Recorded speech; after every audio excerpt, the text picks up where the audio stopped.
123페이지 하단 부분 살펴보겠습니다. 지난 시간에 인간의 하나님 자비에 참여하는 조건은 자비를 입는 것뿐만이 아니라 자비를 실천하는 것이다. 그렇기 때문에 우리가 하나님 자비에 참여한다는 것은 무엇을 의미합니까? 구원 안으로 들어간다는 이야기예요. 하나님 자비에 참여한다는 것은 하나님이 자비에 협력한다는 것인데, 이 협력은, 이 자비는 하나님과 우리를, 예수님과 우리를 깊이 하나를 일치시켜주는 유일한 방법이에요. 바울사도에게 예수님 말씀하시죠.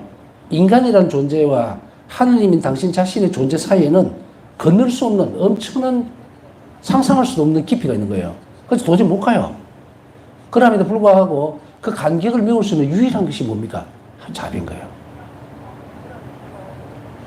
그렇기 때문에 우리는 자비라는 것을 어떤 하나의 단어나 혹은 어떤 추상적인 개념을 알아들으면 큰일 나요. 자비는 살아있어야 하고 역동적이어야 돼요. 그리고 나를 구성하는 전부여야 된다. 예수님께서 바울사 성령에게 너는 나의 자비에 대해서 묵상하라고 하셨을 때 그것만이 유일하게 모자이크 같이 나를 드러낸다. 우리가 아무리 이 땅에 살아가면서 하느님을 정말 사랑하고 싶고 하나님 만나고 싶고 이러더라도 정말 일부밖에 못 만나요. 그래서 각 성인은 한 조각만, 한 가지 특성만을 드러내요. 하나님 전부를 드러내는 것이 아닌데도 불구하고 엄청난 일이 벌어지고 있죠. 그러나 오늘날에 와서는 하느님은 당신 자신을 다 드러내고 싶어 합니다. 마치 2000년 전에 사람들이 예수님 온전한 모습으로 배웠듯이 신앙 안에서 우리 영혼 안에서 그렇게 온전하게 만나고 싶어 하는 거예요. 그냥 하느님은 선하신 분입니다. 하느님은 어떤 정의로운 분입니다. 그건 한 조각이 아니라 바울사 성령은 이렇게 예수님 만나고 싶고 우리가 만나고 싶다면은 어떤 분인가가 분명히 드러나야 돼요. 그죠? 이건 더 이상 말을 안 해도 알겠죠? 여러분이 만약에 지금같이 이런 그 방송이 아닌 목소리만 듣고 있다면 그래도 내용이 괜찮네. 근데 가까이 가서 한번 보고 싶다. 만나서 좀 듣고 싶다. 이렇게 될 때는 어떻게 됩니까? 막 그림을 그리죠. 머릿속에서 이미지를 막 만들어낸단 말이에요. 키는 얼마나 클 거야, 말랐을 거야, 뚱뚱할 거야, 안경을 썼을 거야, 안 썼을 거야, 뭐 이런 식으로. 그런다 하더라도 그 실체가 아니에요.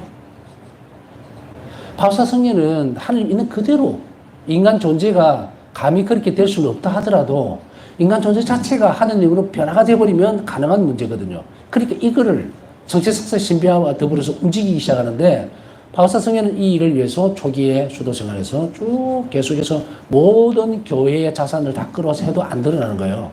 그때 비로소 예수님은 이런 답을 주시죠. 너는 내 자비에 대해서 묵상해야만 한다.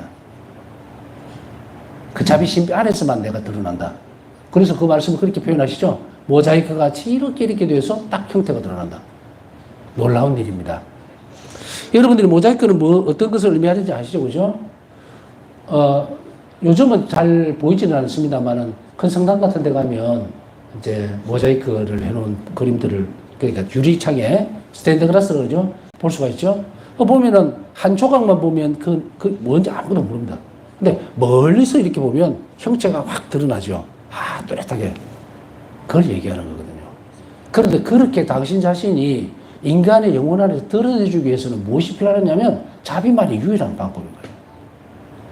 이제 이해가십니까? 이 자비가 없이는 내가 자비로운 마음이, 그러니까 자비 자체로, 자비로운 마음, 그걸 훨씬 뛰어넘어서 자비 자체로 변형되지 않으면 우리는 하나님 못 만나요.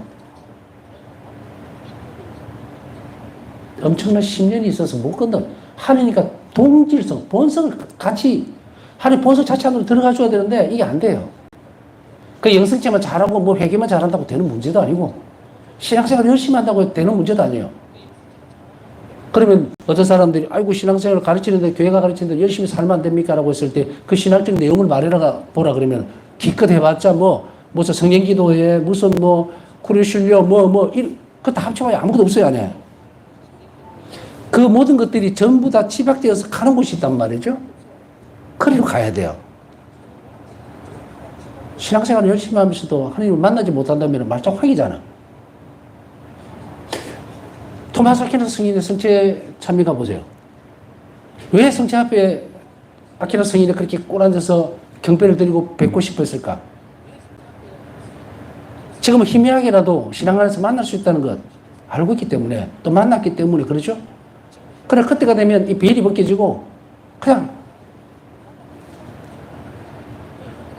페이스 투 페이스 얼굴을 맞대고 볼 것입니다. 자, 얼굴을 맞대고 봤는데 안 죽었어. 놀라운 일이죠. 왜? 우리가 하나님 신성 안으로 들어가 버렸기 때문에. 그게 가능한 것은 성체예요. 그러면은 우리가 성체 안에서 일치가 얼마나 하나님 존재 자체를 드러낼 수 있도록 만드는 너무도 중요한 요소라면 이게 심장이에요, 심장. 그럼 우리가 성체 성사에 대해서 얼마나 많은 노력들을 기울여야 되겠어요. 영성제 덜렁덜렁 그냥 미사 때 참여하니까 영성제 할 때 되니까 나가서 영성제를 했다. 성체 영했다. 그걸로 끝.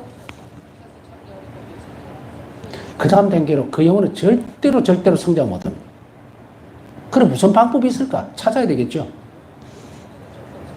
이 부분을 제가 지금 설명하려고 하는 것은 아닙니다. 큰 줄기만 지금 짚고 넘어갈 거기 때문에. 이 부분은 이미 다 설명드렸어요. 제 강의 찾아보면 성체 성사를 어떻게 준비해야 되는가?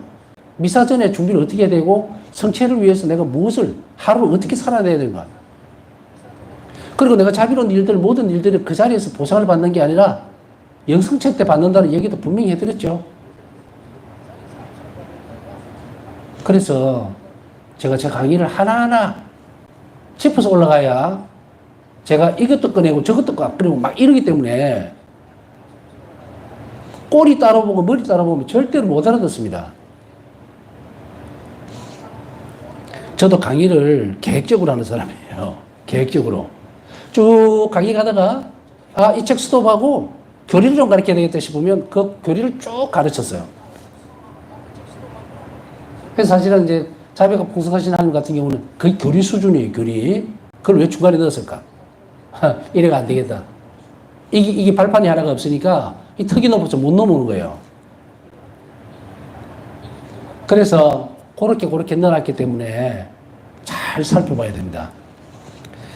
옛날에 어떤 신부님하고 같이 이제 그 성경 읽기에 대해서 신구약 읽기를 같이 이렇게 좀 제가 도와드린 적이 있는데 그 문제지가 굉장히 머리가 아파요. 어떤 문제냐면 구약 성서 이제 창세기부터 시작을 하는데 쭉 갑니다. 몇 장 몇 절에서 몇 장 몇 절 사이에 이제 괄호도 넣고 막 이런 식으로 된 문제집인데 갑자기 이 문제가 가다가요. 그 다음에 훌쩍 뒤로 가버려요. 뒤로 가버려.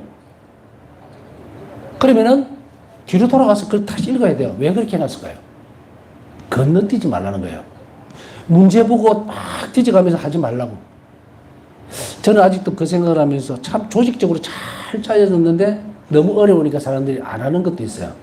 근데 지금도 만약에 한다면 그렇게 하고 싶은데 거기에서 와서 제가 생각한 게 이거는 다른 차원에서 훌쩍 건너뛰어서 다시금 돌아갔다가 다시 돌아오고 하는 그런 것을 해놨기 때문에 여러분들이 순차적으로 강의를 순서대로 가라는 것이 바로 그거예요. 그 못 알아들으면 어렵습니다. 그렇지만 잘 따라오면 그렇게 어렵지 않아요. 자꾸 알아듣는 부분들이 있기 때문에. 자, 이제 이렇게 연결되어지는 것이 바로 자비예요. 그래서 자비 협력한다는 것은 하느님 예수님과 나와 가장 긴밀하게 연결되는 길이에요. 가장 긴밀하게. 가장 완전하게 연결되는 길이에요. 이 길을 따라가야만 정말로 놀랍게도 우리가 상상이라고 그냥 말씀을 드릴게요. 그냥 응감생신 생각지도 못했던 과연 나도 그렇게 할 수 있을까라고 하는 나도 예수님 만날 수 있을까라고 하는 그 지점까지 내가 훌쩍 가버리는 거예요. 제가 자비신신 분 아니고 바사 성령 영성을 같이 배우고 익히고 공부하고 가르치고 하면서 정말 나도 성인이 될 수 있겠다라는 희망을 불어넣을 수 있는 것이 이것 외에는 없다. 내가 예수님을 만날 수 있다는 희망을 확 그냥 불어붙여 주는 건 이거밖에 없다는 거예요. 가장 확정적이고 예수님 당시 직접 말씀해 주신 이 내용들. 지금 우리 교회 안에서 많은 액션도 있고 많이 있어요. 그죠? 그런데 그거는 교회가 이렇게 하면 갈 것이다라는 거예요. 놀랍게도 오늘날에는 제가 그 말씀을 한 드린 적이 있죠. 지금은 세상의 마지막 시전에 들었다. 그래서 마지막 신식으로 주면서 답지를 나눠주고 있다 그랬죠. 그런데 아직까지도 교과서를 들고 있는 사람이 있으니 답답한 거예요. 특히 젊은이들이 이 답지를 보고 배우면 되는데 교과서도 다 보지도 않고 표지만 보고 있으니 얼마나 그 절망감과 나락은 깊을까? 예수님은 답을 하나만 줍니다. 어린아이에서부터 노인에 이르기까지 열심히 살지 못하고 자비롭지 못한 것은 내 자비를 몰라서다. 그치요? 그걸 알려주면 되는 거죠. 알아야 되는 거고. 그러면은 여기에서 보면 저는 책 제목을 너무 좋아하는 게 그녀는 평범한 삶을 비범하게 만들었다. 그 책 제목을 하나 딱 보니까 굉장히 신이 나는 거예요. 신나요. 아, 나도 할 수 있네. 아, 그까지 가보자. 근데 보면 늘 하던 일들이에요. 특별하게 뭔가를 더 어떻게, 그러나 방식을 어떻게 바꾸느냐는 굉장히 세심하고 조심스러운 부분들이 있어요. 좀 더 진중해야 되고 집중해야 되고 이런 거는 있지만 일상적인 것들란 말이에요. 세상에 이런 길이 있구나. 응? 완전히 오픈해라는 거예요. 오픈. 여러분들에게 희망을 줄 수 있다는 것은 여러분 할 수 있다는 이야기예요. 이제는 자신 있게 당신도 할 수 있어요 라고 얘기할 수 있는 거죠. 25년 전에 본학신부로 돌아갔을 때는 이 말을 못했어요. 나도 죽어본 것이 아니자고. 믿음 안에서 믿어내는, 믿음 안에서 가져올 희망이거든. 그걸 그냥 공유하고 나누는 정도지, 할 수 있으라고 제기해 줄 수 있는 것이, 더군다나 그 뒷배경 자체가 예수님 자신인데, 뭐가 두려울 게 있느냐는 거예요, 이렇게. 이게 가장 명확하고 의심 없는 이 길. 그 길에서 우리가 방황할 필요가 뭐가 있을까? 이 자리에서 각각이 한 가지만 갖고 제대로 살아내야 된다는 이야기예요. 그 길에서 이것을 분명하게 합니다. 참여하는 조건은 바로 자비를 실천하는 것이고 자비로운 사람은 자비를 입을 것입니다. 다시 한 번 더 아주 중요하기 때문에 강조를 했습니다. 자, 그 다음 대목은요. 예수 그리스도께서는 정결하셨다. 그분의 정결은 계율이나 의식 등을 형식적으로 따르는 것으로만 그치지 않고 하느님과 인간에 대한 올곧은 마음을 이어가는 것, 그게 정결입니다. 하느님과 인간에게 대한 올곧은 마음, 순결한 마음, 아무 사심이 없다는 거예요. 아무것도. 순수하다는 말은 무슨 말이냐 이겠죠. 정결, 순결, 이 카시자스는 덕성입니다. 정덕이에요. 덕성이기 때문에 하느님 안에서 올곧은 마음을 계속해서 가져나가려고 하는 것. 이익이나 이권을 따지지 않고 상대방을 배려하면서 나가려고 하는 것. 이 순수성 안에, 이 정결성 안에는 뭐가 들어있습니까? 우리가 쉽게 얘기하면은 점을 친다, 무슨 뭘 본다, 이런 거 있죠? 이 정덕을 거스르는 거예요. 사람들은 잠시 실수라고 얘기를 할 수 있지만 치명적으로 이 순결을 거스르는 행위가 됩니다. 이것은 자신을 부정하게 만들어버리고 하나님께서 멀어져 버리게 만드는 대단히 큰 죄에 들어가요. 예수님께서는 어떤 마음도 품지 않으시고 한 가지 마음으로 하느님과 인간에게 봉사하시고 하나님께 순명하고 살아내셨다. 이게 정결입니다. 하느님께 향하는 가운데에서 또 인간에게 향하는 마음이 순수하지 못하거나 혹은 이득, 사랑을 실천하는 데서 특성을 거스르는 것들. 어제 좀 말씀드렸잖아요. 나는 이래 했는데 니 뭐 했는데 나한테 뭐 해줬느냐. 맨날 나는 주기만 하고 니는 하나도 안 하고 챙기기만 하고. 입이 계산 끝난 거예요. 부덕입니다. 부덕. 우리가 하느님을 정말 믿고 하느님께서 주시는 은총만으로 살려고 한다면 다 내보내야 돼요. 보냈다가 거둬들이면 안 돼요. 그럼 보상이 끝난다고. 그러하니까 이 부덕한 가운데 이 부정적인 부분들, 정결하지 못한 부분들 가운데 뭐가 튀어나옵니까? 악이 튀어나오고 싸움이 벌어지고 분쟁이 일어나고 갈라서고 그러죠.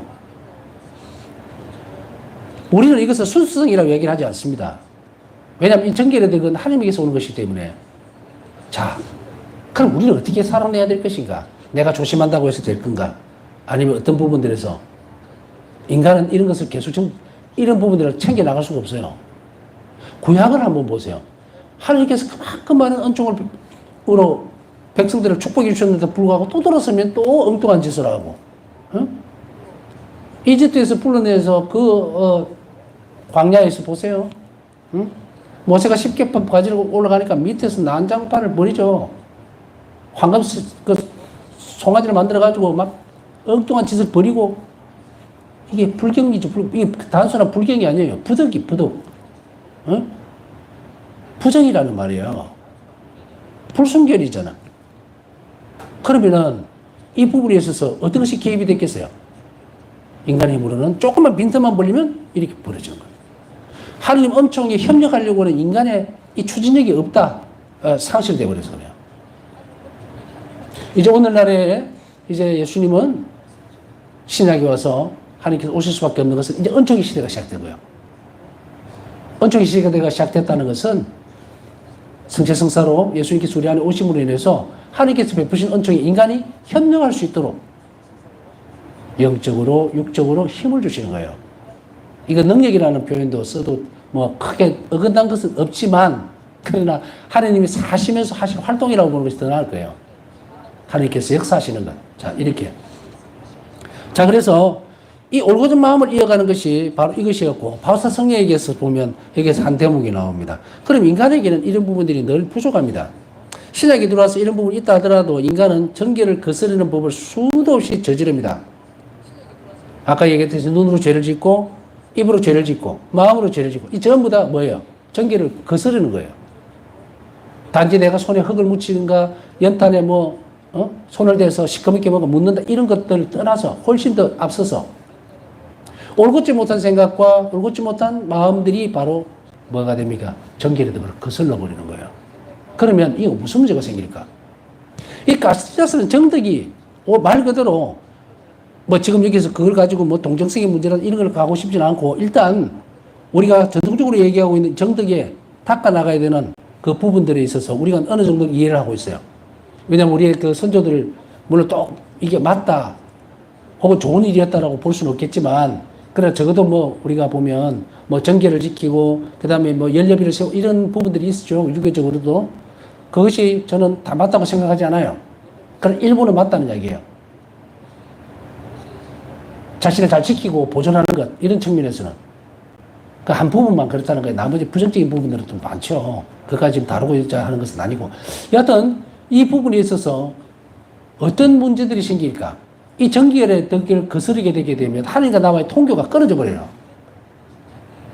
부정한 인간과 하나님 통교할 수 있을까? 없어요. 우리는 죄다 아니다의 범주보다 훨씬 더 넓은 의미에서 우리는 완덕을 향해 나아가는, 덕성을 닦아가는 입장. 그 길에서 보면 이거는 엄청나게 타격을 줄 수밖에 없는 부분이에요. 어떤 사람이 예를 들어서 죄를 지었다가 교도소에서 복역을 하고 나왔다고 해서 새 사람이 되는 거 아니잖아요. 전반적으로 사실 어떤 것들에 모든 일들을 깨끗이 정리를 하고 두 번 다시 그 일을 하지 않을 때 이제 시작이 된단 말이죠. 그런데 이 부분에 있어서는 죄의 어떤 부분들을 넘나든다는 것은 마음이 열려 있다는 것이고, 늘 그쪽으로 향해도 죄의식뿐 아니고 그것이 얼마나 엄청난 결과를 가져오는지에 대해서 성찰이 되어지지 않으면 하느님하고 나하고 관계는 완전히 끝나버려요. 아무리 자기가 성사생활을 잘하고 뭘 어떻게 했다 하더라도 부정이라고 하는 측면에 있어서는 완전히 하니까 내가 대화가 끝난다는 거예요. 인간관계도 마찬가지죠. 혼인에 대해서 예수님께서 말씀하실 때 뭐라 그랬습니까? 부정을 저지른 것 외에는 혼인을 갈라시아서는 안 된다. 응? 부정이 뭡니까? 신의가 다 깨져버린 거죠. 이미 살 수 없는 상태가 되어버린 거예요. 우리는 그래서 이 부분을 잘 보존하고 살펴가는 것이 굉장히 중요한데, 이것에 엄청난 유혹들이 너무도 많습니다. 오늘날 보면은 무슨 타로다 뭐다 막 장난 삼아서 막 난장판이에요. 우리나라도. 방송에서 심심풀이로 들어가서 하는 걸 보여주고 낄낄거리고 웃고 맞니 틀렸니, 악이 완전히 그냥 파늘치는 세상 속에 들어와 있는데, 거기에 젊은이들도 그렇고 그냥 너무 쉽게 넘어가 버리면 자신의 삶은 어떻게 될까요? 영혼 사정을 생각하지 않는 거예요. 얼마나 중요한 부분이니까. 이 사람이 청하고 이 사람이 원하는 기도는 안 들어줍니다. 안 들어줘요. 단지 죄인이라는 측면에서뿐만이 아니에요. 그것보다 훨씬 다른 측면에서 하나님께 엄청난 고통을 드려버린 거예요. 그래서 예수 그리스도의 이 정결은 우리에게 그대로 지켜가야 되는 부분이에요. 독신으로 사신 것이 문제가 아니에요. 그걸 훨씬 더 뛰어넘는 것. 모든 것을 감싸는 그 부분을 얘기한다면 이게 바로 이 부분이다. 자, 그래서 바울사 성령은 그럼 우리 방법을 찾아야 되잖아요. 인간이 정말 정결을 충분하게 정덕을 지켜나가면서 지켜나간다는 것을 더 자꾸 키워나간다는 이야기예요. 그래서 더 순수해지고 사람들을 볼 때도 사심 없이 그리고 하느님 이외의 것에서는 눈을 돌리는 거죠. 어떤 사람이 탐욕적인 부분이 들어가더라도 이건 정덕을 거스르는 거예요. 생각해 보셨습니까? 윤리적으로 저게 어떻다 아니고 하느님과 나하고 관계를 그래서 재물에 대한 부분들을 뭐라고 이야기합니까? 하느님과 같이 있을 수 없다고 하는 그 내용이 그 안에 들어가 있는 거예요. 엄청난 것이 들어가 있어요. 그래서 이 부분들을 우리가 잘 간직하고 평생 너나 할 것 없이 우리 모두는 다 이래야 돼요. 그러면 무엇을 했을까? 바울사 성령에게서 우리 답을 찾을 수 있어요. 바울사 성령은 이 정덕을 잘 지켜갈 수 있도록 이 정결의 덕을 지켜갈 수 있도록 또 순기를 지켜갈 수 있도록 이 부분을 어떻게 했는가? 성모님께 청했잖아요. 자비의 성모님께 청해서 그 은총을 얻었습니다라고 분명하게 얘기하고 있죠. 저는 그 대목을 보면서 이건 분명히 가르쳐줘야 된다. 우리 모두는 이것을 분명히 성모님께 청해서 얻어내야 된다. 우리가 세례를 받게 되면 아주 정결하게 됩니다. 갓 태어났잖아요.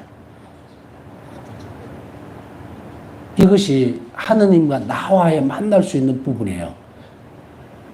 그래서 우리는 어떻게 이야기합니까?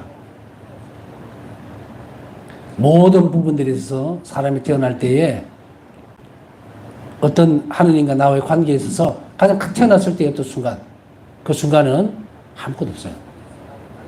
물론 교정을 보면은 갓 태어난 아이라 하더라도 원죄가 있기 때문에 이런 부분들을 지금 교리를 다루고 있는 것은 아니고요. 여하튼 순결한 부분들, 딱 태어났을 때 그 순결성 문제를 얘기하는 거예요. 아주 순수한 그 부분들을 우리 어떻게 간직해내느냐, 그것이 하나님과 나와의 우리 관계에 있어서 굉장히 중요한 부분입니다. 그렇기 때문에 우리 동양에 있어서 우리나라 이쪽 편에 있어서는 바로 이런 부분들을 가스티타 사실을 동정성으로만 이해하고 있지만 그보다 훨씬 더 광범위하다는 걸 오늘 분명히 해야 돼요. 그래서 우리는 바울사 성령이 청했던 것 같이 자비의 성모님께 우리 자신이 이런 정결의 덕을 예수님을 닮아서 충실히 살아낼 수 있도록 발전시켜 나갈 수 있도록 하는 은총을 반드시 얻어내야 한다. 순결한 마음으로 예수님께서는 성부와 계속 일치할 수 있으셨으며, 자, 단서가 이어 나오죠. 순결하지 않는 영혼은 하느님과 일치할 수 없습니다. 불순결성이라는 것은 갈라져 버린 거예요. 일치되지 않는 마음을 얘기하는 건데 그것이 깨져 버렸으니 이렇게 성장하고 마지막을 만든다면 우리는 하나님을 결코 만날 수 없다. 불일치예요, 불일치. 하나님 안으로 들어가야 되는데 들어가지는 못한다. 일치가 안 된다. 동시에 죄인들에게 개방적일 수 있으셨다. 마르코복음 2장 16절 참조하시면 되는데 개방적이다. 순수하고 정결한 영혼은 다른 이들을 뭐로 봅니까? 하느님의 순수성으로 볼 수 있기 때문이에요. 그래서 개방되어 있다. 저 사람은 저러고 이 사람은 이래서 이러고 없다. 순결성은 이 정덕은 하느님과 일치를 불러오는 거예요. 그렇기 때문에 하느님께서 내 안에서 움직이시기 때문에 사람들에게 대한 것도 뭐가 됩니까? 온전하게 개방되어질 수 있는 정말 중요한 특성 중에 하나입니다. 혹시나 놓치고 살았다면 이 특성에 대해서 끊임없이 청하는 것이 중요합니다. 순결하고 정덕의 덕을 잘 갖춘 영혼은 하느님께서 귀를 기울이시고 그 기도를 경청하실 수밖에 없어요. 그리고 그 순수한 영혼이 청하는 기도는 하느님이 언제든지 들어주신다는 것이 거기에 포인트가 딱 있다면 많은 생각들이 일어나겠죠. 어떻게 기도해야 되는지, 또 무엇을 청해야 하는지, 왜 내 기도가 안 들어지는지. 그리스도의 행복은 마음이 깨끗한 사람들에게 주어집니다. 성경에 따르면 마음은 인간 존재의 중심을 상징하며 그곳에서 하느님을 만날 수 있다. 우리는 이제 표현을 많이 씁니다. 인간 존재의 중심을 이루고 있는 것. 전체 핵심을 이루는 것은 영혼이지만 존재 자체를 구성하고 있는, 다시 얘기하면 존재의 본질이 되는 부분들은 영혼입니다. 그러나 존재 중심을 상징한다. 상징성이에요. 상징을 하는 것은 마음이에요. 왜냐하면 우리가 느끼고 체험할 수 있는 것은, 그러죠. 어떤 슬픈 것을 딱 겪었으면 마음이 아프다. 마음이 서글프다. 마음이 우쭐하다. 그죠? 마음이 즐겁다. 흥겹다. 자꾸 마음이라는 단어를 계속 쓰죠. 그러면서 우리는 그 마음이라는 것을 뭐라고 표현을 합니까? 그림으로 그리면 하트 모양으로 막 그려버리죠. 심장. 그래서 마음이 아프면 심장이 아프다. 이런 표현을 쓰고. 그래서 이 마음이라는 말은 우리가 더 이상 설명할 필요가 없는 단어예요. 그래서 동서양을 막론하고 마음이 고통스럽다, 마음이 힘들다 그러지 다른 표현이 없어요. 육체가 너무 괴롭다, 고통스럽다 하더라도 육체가 느끼는 것을 우리는 또 어떻게 표현합니까? 고통을 느끼는 것이 정신뿐 아니고 마음으로 또 느낀다고 생각하죠. 서글프다, 뭐하다. 정신에서 드러나는 것들이 정서적으로 드러나 버리는 것이 마음이에요. 이게 중심이에요. 상심. 그곳에서 우리는 하나님을 만날 수 있습니다. 왜냐하면 희노애락을 느낄 수 있는 곳이기 때문에. 그래서 우리가 정서적으로 움직이는 것들은 우리는 마음이라는 표현을 써요. 그래서 아까 얘기했듯이 마음이 흥겹다, 즐겁다, 기쁘다 이렇게 쓰는 거예요. 그냥 기쁘다 뭐 이렇게 쓰는 것이 아니고 마음이 흥겹다, 마음이 즐겁다 이렇게 쓰죠. 그래서 그 중심에, 그러면 예수님을 우리가 만날 때 인간적인 예수님, 활동하셨던 예수 그리스도, 예수님의 모습들, 인성을 갖춘 예수님 모습을 볼 때 어떻습니까? 어떤 측면을 봅니까?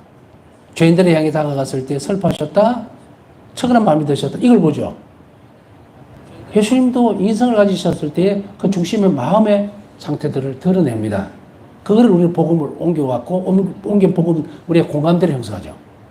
그래서 우리가 예수 성신에 대한 신심 보면, 그 안에서 보면 예수 성신에 대한 그 예수님의 성신 뭐예요? 그 마음이 인간으로서 느끼셨던 사람들에 대한 그 마음인 거예요. 창조주로서 인간을 바라보셨던 그 마음, 처근하게 느끼고 불쌍하게 느끼고, 이것을 결국은 어떤 마음이냐? 그게 바로 자비인 거예요. 그래서 예수님께서 이루셨던 그 인성에서 이루셨던 그 마음이 한층 더 이제 신성까지 올라가는 거예요. 그래서 신성과 인성, 그것이 합친 안에서 드러나는 것이 뭡니까? 그게 한 자비인 거예요. 그래서 우리는 이곳에서 하나님을 충분히 만날 수가 있는데 이것이 우리 안에 있는 부분이에요. 그래서 우리가 정서적인 측면에서 충동적으로 저 사람을 불쌍하게 얘기해야 되겠다, 이런 것들이 거기서만 그치는 것이 아니라 그것이 자비의 마음으로 뭘 해야 돼요? 변형이 돼야 된다. 이게 중요한 대목입니다. 내가 처근하게 했겠다, 예수님께서 이러셨을까라고 했을 때에 그 마음이 자비의 마음으로 바뀌려면 어떻게 됩니까? 그렇죠? 의탁한 태도를 키워가면 내 마음이 자비로운 마음으로 바뀌기 시작합니다. 예수님께서 신성과 인성을 가지셨던 예수님이 하나님으로서 드러내셨던 그 자비로운 마음, 사별체신 하나님께서 가지셨던 그 자비로운 마음으로 내가 마음이 변형이 되는 거예요. 이런 의미에서 마음 양심과 동의하다. 우리가 느낄 때, 아, 이건 죄다, 이거는 마음이 아프다, 혹은 이거 잘못된 거다, 이런 것들 같은 말로 볼 수가 있다. 인간이 자신의 행동을 판단하고 평가하는 기준이 되는 성문화되지 않은 법을 발견할 수 있는 것이 바로 이 마음 안에 있습니다. 하나님께서는 양심 안에 법을 새겨 놓으셨다. 이 양심의 법은 태어나면서부터 가지고 있는 법이에요. 하나님이 심어 놓으신 법이다. 그런데 이 양심의 법이 어떻게 됩니까? 원죄 이후에는 죄에 대한 부분으로 합류가 되면서 이 양심이 어떻게 돼요? 바뀌게 되죠. 변질이 되어버린 거예요. 그러나 본질적인, 원초적인 양심은 가지고 있는 거예요. 그래서 사람들이, 아, 저 사람 참 양심적으로 산다, 이럴 때에 그 사람 믿지 않더라도 그 원래의 부분들이 죄에 덮이지 않는 그 양심이 움직이는 거예요. 그러나 이것은 하나님이 심어주신 거예요. 공통분모 위에, 그 위에 덮어 씌워버리면 양심은 날아가 버리는 게 아니라 멈춰 버린다. 그래서 죄가 밖으로 튀어나와 버리는 거예요. 남은 시간 묵상하면서 오늘도 한참 요청하신 분들 기억해 주시고 앞서 부탁드렸던 청년들, 청소년들 우리나라의 자비를 잘 받아들이고 따라갈 수 있도록 건축을 함께 정했으면 좋겠습니다.